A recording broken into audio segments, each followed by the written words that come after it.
예, 오늘 이 오후 시간에 오신 여러분들을 환영하고 축복합니다. 지난 시간에 이어서 오늘도 이 다니엘서 8장을 살피는데 오늘도 좀 공부하는 시간을 가지겠습니다.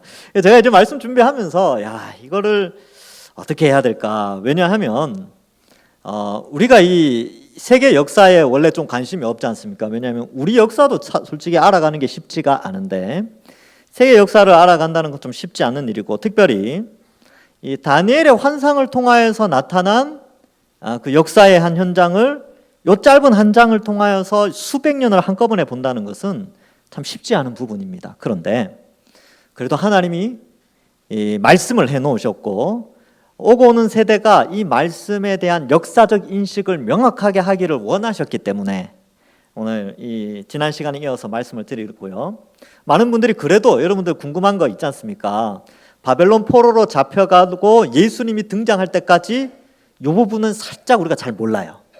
그죠? 한 400여 년 동안의 역사를 우리가 모르는데 오늘 한번 같이 가보고 또 지난 시간에 했지만 같이 복습도 해보고 그렇게 해보도록 하겠습니다. 그래서 오늘 본문을 하기 전에 지난 시간 복습을 조금 하려고 합니다. 그래서 여기 좀 연결을 좀 해주시겠습니까? 예. 그래서 이 8장에 나온 것이 그 당대의 다니엘 시대 때 있었던 그러한 일들에 대해서 어떻게 하나님 우리에게 알려주시는가를 좀 살펴보는 것이죠. 자, 환상의 내용은 이랬습니다. 을레 강변에서 양이 이제 환상 가운데 양이 등장했죠. 두 뿔이 난 양이었는데 천사가 해석해 주기를 하나는 메대, 하나는 바사다. 근데 한 뿔이 더 길어졌다 그랬어요. 그 길어진 나라는 페르시아죠. 바사. 근데 저기 멀리에서 이제 서쪽 끝에서 순념서 뿔 하나 큰 게 가진 순념서가 달려와서 양을 쳐버립니다. 예. 근데 그 큰 뿔이 하나 있었다가 갑자기 사라지고 네 뿔이 등장을 하게 됐지요. 그래서 이것은 헬라다라고 천사가 알려주게 됩니다. 그런데 이 헬라의 큰 뿔이었던 알렉산더 대제가 젊은 나이에 33세의 나이에 일찍 죽게 되고 나라를 4개로 나누어 가지는데 환상에서는 뿔이 4개가 생겼다라고 보여주면서 요 그림 생각나십니까? 지난주에 요 사람이 누구라고요? 저라고 말씀드렸습니다. 이 부분에 있는 사람이 저입니다. 제가 옛날에 강의했던 거 우리 밑에 지하 소예비실에서 강의했던 건데 캡처를 했고요. 4개의 나라로 나누어졌는데 4개의 나라의 이름이 이제 누가 차지하게 되냐면 카산드로스라는 사람이 이쪽 그리스 지역을 차지하게 되고요. 리시마쿠스라는 사람이 이쪽 부분을 차지하게 됩니다. 그래서 이렇게 돼 있고 그 다음에 가장 넓은 영토를 차지한 사람이 셀레우코스라는 사람인데 셀레우쿠스, 코스 다 좋습니다. 이 넓은 땅을 조금 표시나게 하기 위해서 이 넓은 땅을 차지하게 됩니다. 그리고 남쪽 지역은 프톨레마이오스라는 사람이 이 부분을 차지하게 되지요. 근데 우리가 이제 좀 생각을 해야 될 것이 누구냐 하면 요 두 지역에 있는 사람이에요. 왜냐하면 예루살렘이 지금 여기에 있거든요. 그래서 이 거룩한 땅, 하나님께서 약속의 땅으로 주신 가나안 땅이 여기 있기 때문에 이 나라가 위쪽 셀레우쿠스 왕조와 남쪽 프톨레마이오스 왕조 사이에 위치하면서 누가 차지하느냐에 따라서 상당히 힘든 세월을 보내게 됩니다. 우리나라랑 비슷하지요. 이 약속의 땅, 젖과 꿀이 흐르는 땅인데 북쪽으로는 늘 강대국이 있었고요. 남쪽으로는 늘 강대한 이집트가 있었어요. 그 사이에서 누가 지배를 하냐에 따라서 이게 힘들었거든요. 근데 이 네 뿔이 등장해서 처음에는 이 프톨레마이오스가 이 팔레스타인 지역, 이 젖과 꿀이 흐르는 가나안 지역을 차지하게 됩니다. 그래서 한 100여 년 동안은 굉장히 평화롭게 지내다가 나중에 셀루쿠스에서 한 왕이 등장해서 남쪽 이집트를 침공하게 됩니다. 그러면서 문제가 발생하는데 사실 역사 속에서 이거는 뭐 흔히 있는 일이죠. 전쟁이 일어나는 것. 근데 왜 이게 성경에 기록됐냐면 그 전쟁할 때에 그때에 예루살렘이 거기에 있었거든요. 그래서 이것이 다니엘의 환상 가운데 나타나게 된 것입니다. 자, 그래서 요건 이제 제가 마치 낙서한 것처럼 보이는데 깔끔하게 정리한 그림이 하나 있습니다. 여기 보시면 깔끔하죠. 그림이 이렇게 돼 있어요. 여기에 여기가 이제 카산드로스, 요 초록색이 리시마쿠스 땅. 그다음에 여기 요 색깔 있는 여기가 셀레우쿠스 왕. 요 그림만 봐도 셀레우쿠스 왕조가 엄청난 땅을 차지한 걸 아시겠죠. 그리고 남쪽에 여기에 프톨레마이오스 땅. 이렇게 네 개의 나라가 세계사 속에서 활동을 했습니다. 여기에 이제 예루살렘이 있지요. 이렇게. 자, 이제 제가 표를 하나 보여드릴 텐데, 이 표는 역사표입니다. 역사표. 제가 이제 정리를 한번 해봤어요. 자, 지금 이 다니엘 8장에 나오는 환상이 언제 나타난 거냐 하면, 요때 나타난 거예요. 요때. 조금 잘 보이는 걸로 할까요? 빨간색. 요때 이제 BC 551년, 그러니까 기원전 연도는 거꾸로 이렇게 올라오거든요. BC 551년 벨사살 왕 3년에 다니엘서 8장이 기록됩니다. 그리고 그 3년 전에 요 벨사살 왕 원년에 다니엘서 7장이 기록됐죠. 그런데 지금 헬라 시대가 언제 시작되냐면 여기에 여기에 이제 BC 333년에 이수스 전쟁으로 헬라 시대가 열리고 알렉산더 대제가 이 온 땅을 차지하게 됩니다. 그런데 323년에 알렉산더가 죽어버려요. 큰 뿔이 사라지게 되고 4개의 뿔이 등장하는데 그 사람들의 이름이 카산드로스, 리시마쿠스, 셀루오쿠스, 프톨레마이오스 이렇게 됐죠. 그래서 아까 그러한 그림이 땅을 차지하게 됩니다. 잘 안 보이시죠? 이렇게 되어 있지요. 자, 그런데 오늘 읽은 본문은 요 시대가 끝나고 좀 지나고 나서 어떤 현상이 나타나는데 또한 꽤 오랜 시간이 지나요. 그래서 이 셀루쿠스, 이 왕조, 이 넓은 땅에서 한 수백 년이 지났죠. 지금 연도를 계산하면 땅이 나누어지고 나서 거의 한 150년쯤 지났네요. 150년쯤 지나서 이 셀루쿠스 이 왕조에서 한 왕이 등장하는데 그 왕의 이름이 뭐냐 하면 안티오쿠스 4세, 에피파니 이런 표현을 씁니다. 이 안티오쿠스 4세 에피파니라는 사람이 BC 170년에 이집트를 침공해요. 이집트를 공격하게 됩니다. 그러니까 어떤 일이 벌어지냐 하면 이 셀레우쿠스 왕조가 위쪽에서 이집트를 침공하려면 반드시 어디를 거쳐야 되냐 하면 이스라엘을 거쳐야 돼요. 남쪽 유다 땅을 거쳐서 침공하게 되거든요. 그러면서 이 가나안 땅, 즉 팔레스타인 땅이 이 셀레우쿠스 왕조에서 점령을 당하게 됩니다. 근데 이 사람이요 굉장히 나쁜 사람이에요. 그래서 요 3년 동안 어떤 일을 하냐면 유대인 말살 정책을 하게 되고 안티오쿠스 4세는 굉장한 헬라주의파입니다. 헬라 사상이 아주 강한 사람이에요. 그래서 자신이 침투하는 곳마다 헬라 문화를 전파하지 다른 문화를 인정하지 않아요. 근데 지금 유대인들은 어떠냐면 이 프톨레마이오스 왕조가 이 유대인을 지배하고 있었는데 프톨레마이오스 왕조는 유대교나 혹은 그 유대인의 이 전통적인 신앙을 굉장히 존중해 줬습니다. 근데 이 안티오쿠스 4세는 들어오자마자 모든 걸 헬라화 시켜버려요. 그래서 남자들 할례도 못하게 하고요. 율법 지키지 못하게 하고 다 막 금지시키고 오히려 헬라 문화를 막 전파하는 것이죠. 여러분 이런 거 아시잖아요. 우리 일제시대 거쳐서 아시죠? 한국말 못 쓰게 하고 일본 이름으로 바꾸게 하고 또 일본 문화에 대해서 막 이렇게 하게 하고 우리 전통 문화 다 없애고 그러한 형태로 이 안티오쿠스 4세도 역시 이런 유대 문화, 유대교의 문화나 이런 것들을 다 없애버리기 시작합니다. 결국은 문제가 발생하는데 BC 167년에 예루살렘 성전에요 제우스상을 씌웁니다. 제우스는 헬라 사람들이 섬기는 신 중에 최고 높은 신으로 여겨지는 신인데 그 제우스의 상을 예루살렘 성전 안에 딱 세워버리는 거예요. 그러니까 우상이 세워진 거죠. 거기에다가 번제단에 뭘 태우느냐 하면 소, 양, 염소 외에는 못 태우거든요. 근데 돼지를 제물로 드립니다. 그래서 굽이 갈라지고 뭐 이런 이게 부정한 짐승이었는데 제물로 자격이 없는 것들을 제물로 드려버리는 것이죠. 그리고 여기에 반대하는 유대인들을 학살하기 시작합니다. 엄청난 재난이 발생하게 되지요. 그래서 이러한 일들을 하게 되자 어떤 일이 벌어지냐면 1년 후에 그 해 다음 해에 사실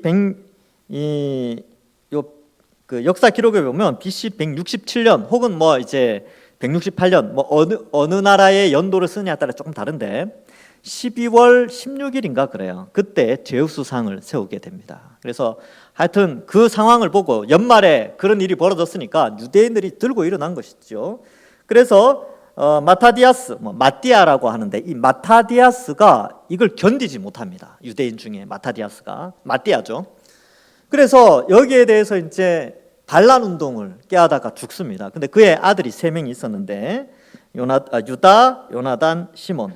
근데 이들의 성이 뭐냐면 유다 마카베오스, 요나단 마카베오스, 시몬 마카베오스. 이들이 아버지의 뜻을 받들어서 같이 이 안티오쿠스 4세 그리고 셀레우쿠스 왕조에 대항하여서 전투를 벌이게 되는데 이것이 바로 마카비 전쟁이라는 것입니다. 성경에는 안 나와요. 성경에는 없는데 유대인은 역사책으로 이것을 이 마카비서라는 게 있는데 그걸 역사책으로 받아들이고 있습니다. 그래서 여기에서 앞장섰던 사람이 첫째 형이었던 유다 마카비였어요. 유다 마카비가 이 전쟁에서 3년 동안 전쟁하면서 승리를 하게 됩니다. 그래서 어떻게 되냐면 명절이 만들어지는데 하누카라는 명절이 만들어져요. 이전에 페르시아 시대 때 그 하만의 유대인 전멸 계획을 하나님이 바꾸어서 살려주셨죠. 에스더를 통하여서. 그래서 무슨 명절이 생겼습니까? 부림절이라는 게 생겨났어요. 그런데 추후에 유대인들에게 또 하나의 명절이 있는데 그것은 하누카라는 명절이 지금도 있습니다. 이 하누카 명절은 바로 마카비가 셀로우쿠스 왕조의 지배 헬라 문화권 아래에서 안티오쿠스 4세의 핍박, 엄청난 학살에 대항하여서 성전을 회복하는 것을 기념하여서 뭐 일종의 광복절이죠.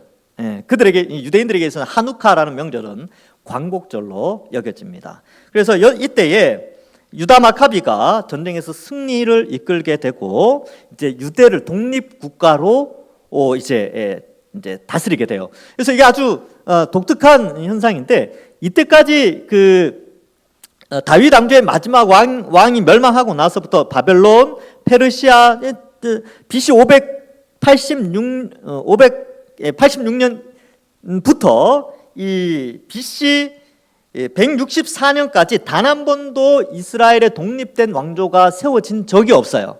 계속해서 피지배를 당했거든요. 근데 이때 마카비 전쟁을 통하여서 하나님께서 이스라엘 백성 중에서 이 왕조를 세우게 됩니다. 근데 이 마카비를 통하여서 승리한 이때에 유다와 요단한 이 첫째 형과 둘째 형이 일찍 죽어요. 이 전쟁에서 승리하고 나서 죽고 마지막에 셋째 동생이었던 시몬이 왕으로 등극하게 되면서 시몬의 혈통에서 왕조가 시작되는데 이 왕조의 이름이 하스모니안 왕조 이렇게 표현합니다. 그래서 하스모니아 왕조 이렇게 돼 있죠. 하스모니아 왕조 100년 정도 통치를 해요. 근데 이들의 단점이 뭐였냐 하면요. 여기 보면 다윗의 후손이 아니었기 때문에 사람들로부터 더욱더 적극적인 지지를 받지는 못했습니다. 그래서 사람들은 하나님이 다윗에게 약속한 게 있잖아요. 너의 등불이 영원히 꺼지지 않게 해주겠다. 그리고 너의 후손을 통하여 성전을 짓게 해주겠다. 이 언약이 있었기 때문에 이 언약을 바라보면서 다윗의 혈통으로 오는 왕을 기다리고 있었어요. 근데 이때 참 힘들어할 때에 마카비가 전쟁에서 승리하면서 이 셋째 아들 시몬 마카베오스를 통하여서 이제 왕조가 시작된 것이죠. 근데 사람들은 메시아를 기대하고 있었어요. 100년이 지나고 나서 어떤 일이 벌어졌냐면 거의 딱 100년이죠, 그죠? 한 100년 정도 지나고 나서 BC 63년에 로마가 정복 전쟁을 시작하면서 특별히 폼페이우스 장군 들어보셨습니까? 폼페이우스 유명한 장군이에요. 이 폼페이우스 장군에 의하여서 지중해 이 동쪽 연안이 다 통일이 되어집니다. 그리고 정복 전쟁이 막 되어지고 폼페이우스가 죽고 나중에 뭐 삼두 정치 등극하면서 뭐 안토니우스하고 클레오파트라가 연합하고 또 옥타비누스가 해서 하는데 결국 무슨 전쟁에서 그죠? 유명한 전쟁에서 옥타비누스가 승리해서 이제 황제 체제로 들어가게 되죠. 그래서 옥타비누스가 아구스투스라는 이름으로 이제 로마를 통치하게 되는데 이런 역사가 있고 이 사이에 바리새인과 사두개인들이 또 등장하게 됩니다. 이런 부분들은 제가 나중에 신약 성경을 할 때에 또 설명을 해드리도록 하겠습니다. 여러분, 이 배경이 있어야 이 환상을 이해할 수가 있어요. 그리고 다른 방식으로 해석하지 않습니다. 온갖 이단들이 이런 역사적 인식이나 이단의 교주들이 공부를 안 하니까 이 환상을 가지고 자기 멋대로 해석을 하는 거예요. 뒤에 천사가 다 알려주는데도 공부를 하지 않습니다. 그러니까 우리는 이 부분을 좀 알 필요가 있는 것이지요. 그렇다면 지금 이 부분에 있어서 이 천사가 이 하나님께서 다니엘에게 환상을 보여준 배경은 이거죠. 4개의 나라 그리고 안티오쿠스 4세가 등장해서 영화로운 예루살렘을 침공해서 온갖 핍박을 가한다라는 환상을 미리 보여주는 거예요. 그 다른 역사 뒤에 나오는 이런 역사에 대해서는요 성경은 관심이 없어요 사실. 그리고 이제 뭐 정결케 되는 사건이 나오는데 마지막에 언제 정결케 되느냐 그것이 바로 이 마카비 전쟁으로 마카비 전쟁에서 승리하는 것으로 성전이 정결케 되는 것으로 이 8장은 해석되어지게 됩니다. 자, 이렇게 해서 화면을 다시 바꿔주시면 되겠습니다. 그러면 여기 이제 궁금하신 분들은 나중에 홈페이지 들어가셔서 이 화면을 캡처하시면 됩니다. 그러면 여러분 공부하시는데 도움이 되고 다니엘서 8장을 이렇게 공부하는 게 필요합니다. 이건 뭐 몰라도 되겠지 하고 넘어가는 게 아니고 알고 또 나중에 여러분들 누가 손주나 아들이나 자녀들이나 손주가 할머니 이거 뭐예요? 할아버지 이거 8장에 나오는 이거 뭐예요? 이렇게 물었을 때 그거 말이야. 하하, 내가 알려줄게 하면서 이제 핸드폰을 딱 열어서 캡처한 걸 딱 보여주면 이거야 이렇게 하시면 되는 거예요. 자, 그래서 한번 본문을 살펴보겠습니다. 오늘 읽은 9절부터 14절의 본문은 뒤에서 이제 번역을 해주죠. 번역이 아니고 해설을 해줍니다. 23절 이하에서 천사가 이 환상을 해석을 해주는데 제가 9절부터 14절의 본문과 이 23절 이하의 내용을 같이 말씀을 드리도록 하겠습니다. 자, 9절에 보면 그중 한 뿔에서 또 작은 뿔 하나가 나서 남쪽과 동쪽과 또 영화로운 땅을 향하여 심히 커지더니 이렇게 돼 있죠. 한 뿔에서 또 작은 뿔 하나가 났습니다. 이 한 뿔은 4개의 뿔 중에 한 뿔에서 또 하나의 뿔이 났어요. 그러니까 아까 4개 이야기했죠. 카산드로스, 리시마쿠스, 셀레우쿠스, 그다음에 프톨레마이오스. 하여튼 그런 게 있어요. 그죠? 좀 전에 봤지만 이미 잊어버렸겠지만 이 4개 가운데 셀레우코스라는 뿔에서 또 하나의 뿔이 납니다. 이 뿔이 안티오쿠스 4세예요. 그가 공격하는데 영화로운 땅 이렇게 되어 있죠. 이 영화로운 땅이라는 단어가 히브리어로 체비라는 단어인데 이 체비라는 단어는요. 이 적과 꿀이 흐르는 가나안 땅을 묘사할 때 이 단어를 써요. 보통 땅 그러면 뭐 다른 단어를 쓰거든요. 근데 체비라는 단어를 쓸 때는 영화로운 땅이라는 표현을 할 때는 이 단어를 써요. 근데 이것은 대표적으로 하나님이 약속하신 땅, 아름다운 하나님과 교제하는 땅을 의미합니다. 그러니까 여기 나오는 아름다운 땅은 바로 예루살렘이 있는 유다 땅을 의미하죠. 그래서 심히 확장하게 됩니다. 근데 10절에 보면 그것이 하늘 군대에 미칠 만큼 커져서 그 군대와 별들 중 몇을 땅에 떨어뜨리고 그들을 짓밟고 이렇게 되는데 여기 이제 하늘 군대, 뭐 별들 이것은 유대에 존재하고 있었던 뭐 제사장들이나 유대의 군대를 의미합니다. 하나님의 백성들이 지키고 있었는데 거기를 공격하게 됐죠. 그래서 어떤 학자들은 이 안티오쿠스 4세가 이집트 침공할 때 예루살렘을 거쳐서 가면서 제사장을 죽여요. 제사장을 한 명을 죽이게 되는데 그리고 친헬라파 제사장을 세우게 됩니다. 이게 전통적인 제사장이 아니죠. 그래서 뭐 그것을 표현하는 것이다 이렇게 해석하는 분도 있습니다. 어쨌든 이 예루살렘을 공격해가지고요, 이 예루살렘을 쑥대밭으로 만들어 놓게 됩니다. 그리고 1절에 보면 또 스스로 높아져서 군대의 주제 하나님이죠. 하나님을 대적하며 그에게 매일 드리는 제사를 없애버렸고 그 성소를 헐었으며. 그래서 이 하나님께 제사 지내는 이 모든 예배 의식을 안티오쿠스가 다 없애버립니다. 예. 그의 악으로 말미암아 백성이 매일 드리는 제사가 넘긴 바 되었고 그것이 또 진리를 땅에 던지며 자의로 행하여 형통하였더라 이렇게 되는데 거기 백성이 앞에 번호가 하나 적혀 있죠. 그 밑에 보면 군대화라고 되어 있습니다. 그래서 백성으로 해석해도 되고 실제로 이 단어가 군대라는 단어인데 하나님의 군대 혹은 예루살렘을 지키던 유대의 군대다 이렇게 해석하는 경우도 있고요. 실제로 유대 원문을 해석을 하게 되면 그리고 군대가 매일 드리는 제사 위에 놓일 것이다 이렇게 또 해석도 가능해집니다. 세 가지 번역이 가능해지는데 이 군대로 해석하는 것은 표준세 번역에서는 이걸 군대로 해석을 해요. 그리고 뭐 ESV 영어 번역에서는 ESV나 킹 제임스 버전에서는 이걸 군대로 번역을 해놨고 우리가 가진 개역 개정이나 NIV 성경, 뭐 쉬운 성경 이런 데는 다 백성으로 번역을 해놨습니다. 그래서 번역이 뭐 어떻게 되었든지 어쨌든 예루살렘을 공격하여서 이 제사를 더 이상 하나님께 예배를 드리지 못하게 했고 하나님께 예배드리고 또 율법과 또 하나님께 영광 돌리는 모든 그러한 것들을 다 땅에 던져버리는 거죠. 왜요? 헬라 문화를 보급하기 위해서. 여러분 이 장면을 보면서 여러분 이 역사는 늘 반복돼요. 이 현상이 나중에 로마가 침투했을 때도 이와 비슷한 현상이 일어납니다. 그리고 이와 비슷한 현상이 지금도 있어요. 하나님께서 예수 그리스도를 통하여서 거룩한 성전으로 우리를 지었단 말이지요. 그런데 이 악한 세상의 적 그리스도의 세력들은 끊임없이 진리를 땅에 던지려고 하고요. 하나님의 백성들을 핍박하고 박해하면서 전쟁을 일으킵니다. 그래서 요한계시록에는 이 전쟁을 아마겟돈이라고 표현을 하죠. 그래서 하나님을 대적하는 자들, 하나님을 믿지 않고 또 하나님의 백성들을 괴롭히는 어떤 세력과 문화와 정치 제도와 뭐 이런 것들과 또 하나님의 백성들 사이에 주님 오실 때까지 끊임없는 전쟁이 있을 것을 말씀해 주고 있습니다. 그래서 다니엘에게 이것을 이야기해 준 것이지요. 자, 13절에 내가 들은즉 한 거룩한 이가 말하더니 다른 거룩한 이가 그 말하는 이에게 묻되 거룩한 이가 둘 등장해요. 여기 이제 약간 삼위일체로 이해하시면 됩니다. 성부 하나님, 성자 하나님 간의 대화를 이 다니엘이 들었다 이렇게 이해를 하든지 아니면 뭐 천사와 하나님 사이 대화로 보든지. 근데 보통 거룩하니 그러면 이 신성을 가진 존재죠.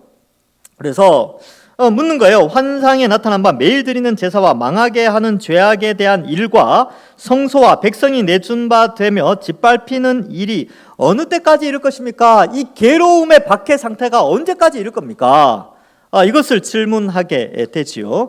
그러자 14절에 보면 그가 내게 이르되 2300주야까지니 그때의 성소가 정결하게 되리라 하였느니라. 여기 보면 이제 성소가 정결하게 되긴 돼요. 분명히 이 환상을 통하여서 다니엘이 기록한 건 뭐냐면 성소가 더럽혀지고 정말 이 성소에 하나님께 예배 드려야 되는 곳에 수많은 악한 것들이 들어오지만 결국은 정결케 된다는 것입니다. 정결케 된다. 근데 그때까지 어떻게 해야 됩니까?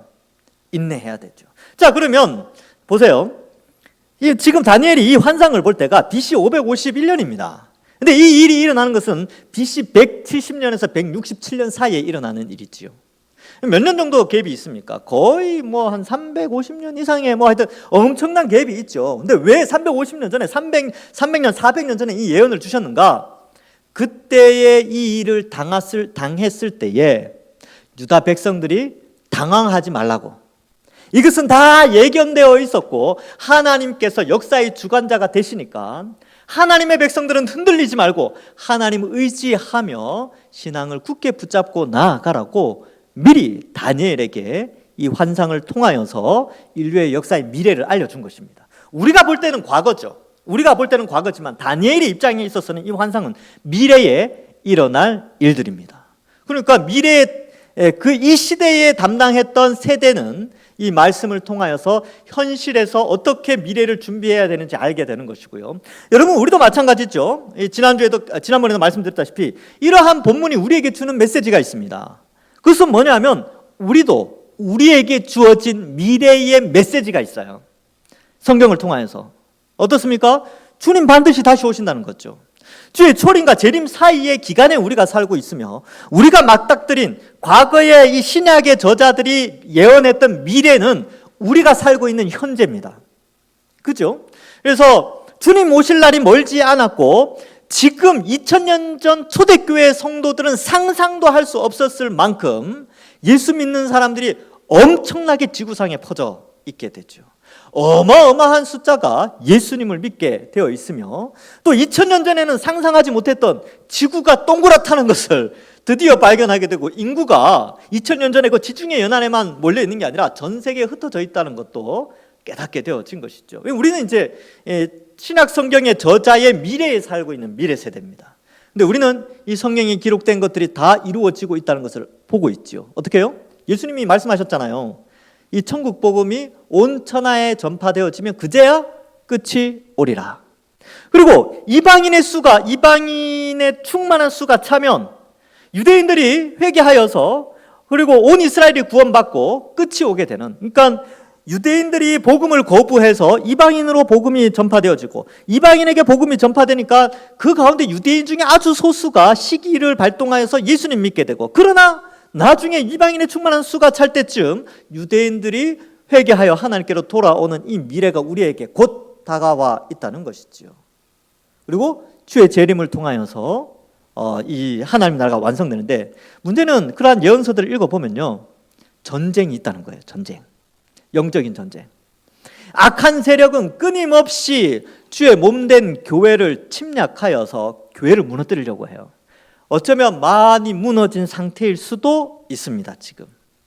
그래서 20세기에는 자유주의라고 해서 성경 66권을 하나님의 말씀으로 인정하지 않고, 어떤 사람도 막 그랬어요. 성경 중에 하나님 말씀 더 있지 뭐 하고 이단 사상을 퍼뜨린 자유주의 이단들이 있어요. 그래서 제가 신학대학원에서 성경을 신학을 배울 때 서철원 교수님, 지금 은퇴하셨는데 그 서철원 교수님이 쓴 교회 신학에 보면 이 마귀가 마지막 때에 자유주의를 통하여 수많은 배교자들을 양산해냈다, 이렇게 표현하고 있어요. 그만큼 이게 자유주의는 뭐냐 하면 예수님을 믿는 것으로 가장을 하는데, 그러나 성경이 전부가 다 진리는 아니다, 이렇게 주장하는 그런. 근데 이게 지난 100년간 유럽 쪽 그리고 미국 쪽에, 미국은 좀 덜한데 유럽 쪽을 휩쓸어 버렸어요. 그래서 유럽에 가면 성도들이 별로 없잖아요. 이유가 거기에 있어요. 이 자유주의가 확 일어나면서 성도들이 성경을 안 믿기 시작하는 거죠. 그래서 그런 말이 이때 이제 유럽에 유학 갔다 오신 분들이 성경 66권은 하나님의 말씀입니다, 이렇게 이제 이야기를 하면 같은 과에, 신학과에 있는 다른 이제 독일 사람이 이런 사람들이, 야, 너가 아직도 그거 믿냐? 이렇게 이야기를 한대요. 그 정도로 수많은 이 악한 세력들이 교회 안에조차 들어와서 이 신학을 무너뜨리는 것이죠. 신앙을. 그러니까 그러한 전투가 있는 거예요. 그러니까 우리는 어떻습니까? 우리는 전통 개혁주의 신앙, 그러니까 굉장히 보수적이고 막 그저 답답할 것 같지만 사실은 진리는 원래 그래요. 진리는 원래 좀 답답하기도 하고 외골수적인 면이 없지 않아 있습니다. 어떡하겠습니까? 1 더하기 1이 2라는 진리를 사수해야 되니까 뭐 어떡하겠어요. 예수님만이 참된 구원의 길이라고 알려야 되니까 어떡하겠습니까? 외골수적인 모습을 보일 수밖에 없지요. 그래서 이 전투가 남아있고, 지금도 여러분 한국 교회가 많은 숫자가 있지만 정말 연약해지고 있어요. 그렇죠? 왜냐하면 이 시대의 흐름, 이 거대한 바벨론 문화가 교회 안으로 들어오고 있잖아요. 첫째, 물질 문명, 물질 숭배 사상이 들어오죠. 그 다음에 자아 숭배 사상도 들어옵니다. 철저하게 자기 중심. 하나님 주권 사상은 사라지고 자기 주권 사상.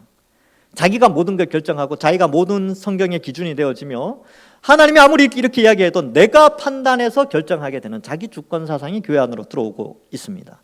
뿐만 아니라 어떻습니까? 이 시대의 가치관들이 들어오죠. 온갖 탐욕과 정욕과 이 세상의 타락한 문화들이 교회 안에 자연스럽게 스며들어서 성도들을 무너뜨리고 있지요.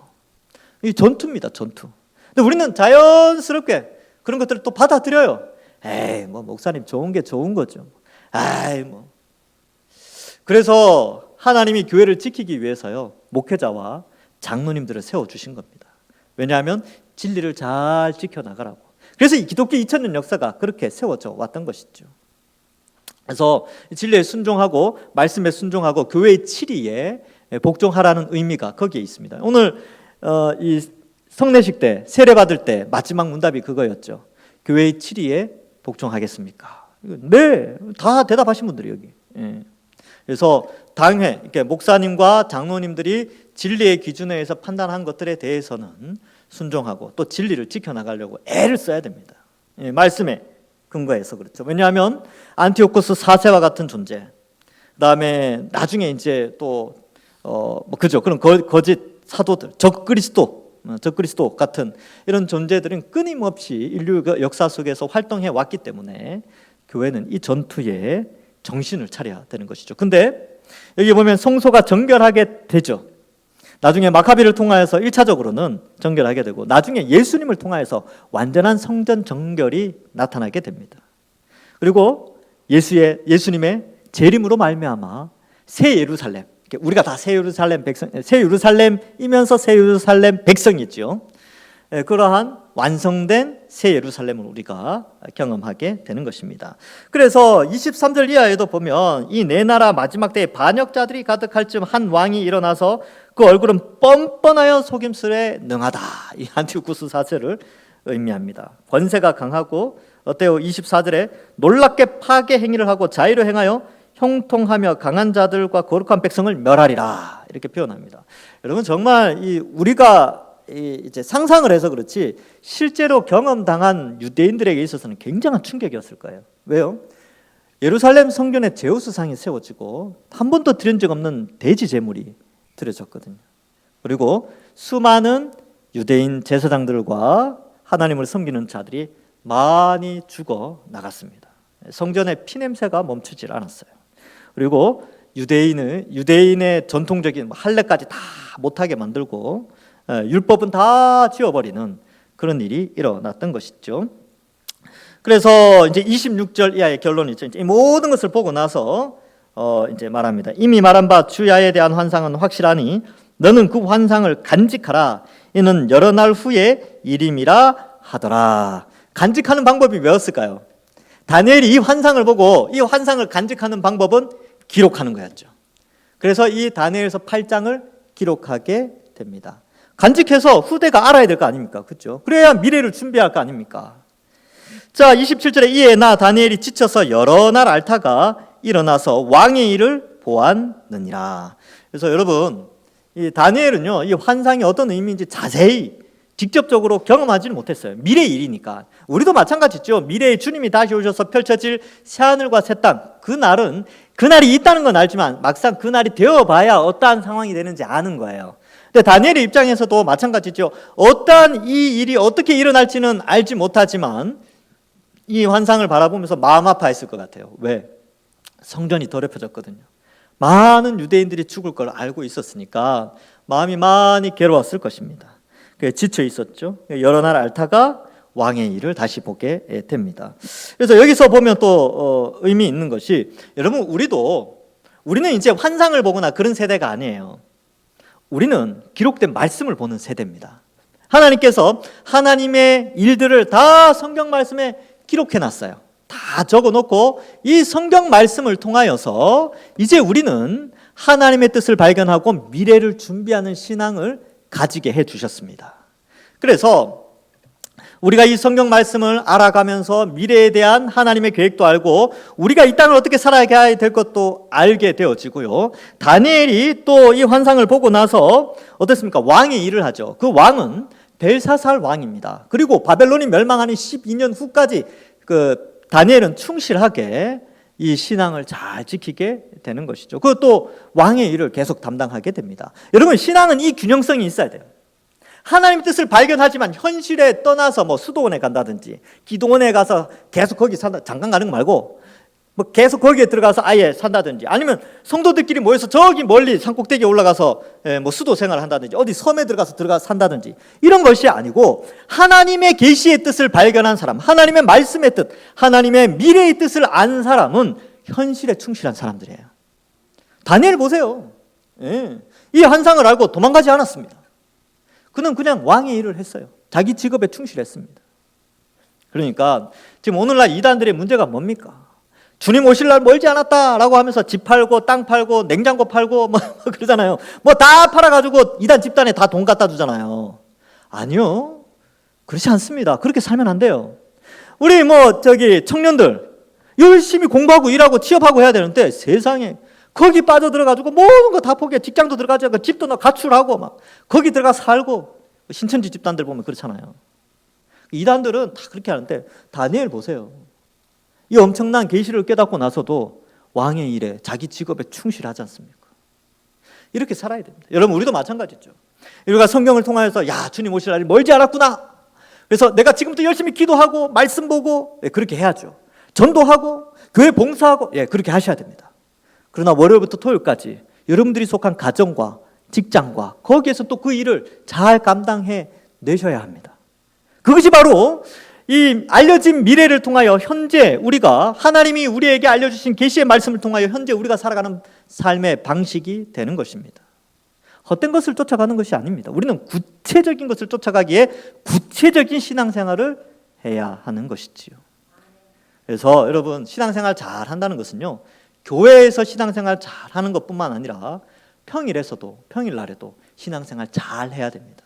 그래서 여러분의 가정에 여러분들 남편이나 아내나 우리 자식들이 보면서 야, 그래, 우리 엄마 아버지가 믿는 하나님, 정말 하나님 믿는다면 우리 엄마 아버지처럼 믿어야 돼.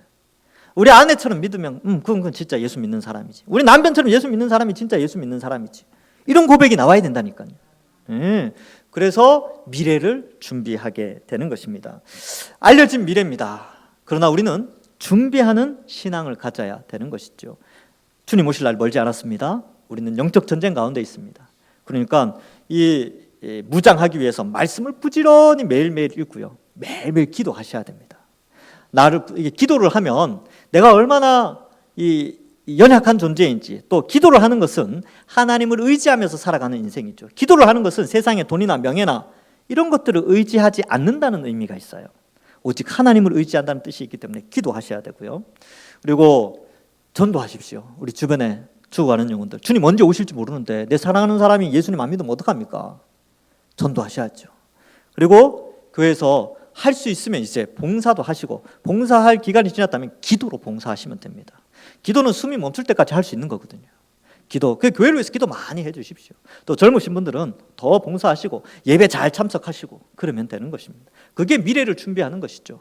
매일의 삶 속에서 그리스도인으로서 성령의 인도함을 받아서 이번 한 주간도 정말 이 말씀을 통하여 우리는 미래를 안 자가 되었고, 우리는 또한 이 미래를 준비하는 자, 주님 다시 오실 날을 준비하는 자로 현실에서 믿음을 굳건히 하여서 나중에 주님 오셨을 때에, 혹은 주님 오시기 전에 하나님 날 먼저 불러가신다면 주님 얼굴 딱 뵀을 때에 예수님이 야, 착하고 충성된 종이구나, 너 정말 미래를 잘 준비했구나, 많은 사람들은 노후 준비했는데 너는 사후 준비했구나, 착하고 충성된 종아, 내가 너 안다 라고 축복받으시는 우리 모든 주의 백성들 되시길 주님의 이름으로 간절히 축원합니다.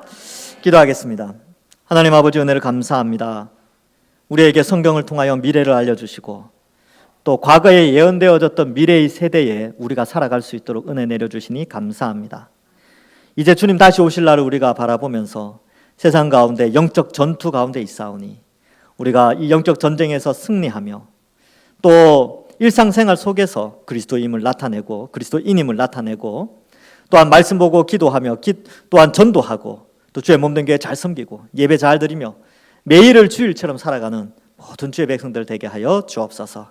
그리하여 주님 앞에 섰을 때 착하고 충성된 종이라고 칭찬과 명성과 존귀를 얻는 모든 주의 백성들 되게 하여 주실 줄 믿사오며 예수님의 이름으로 기도하옵나이다. 아멘.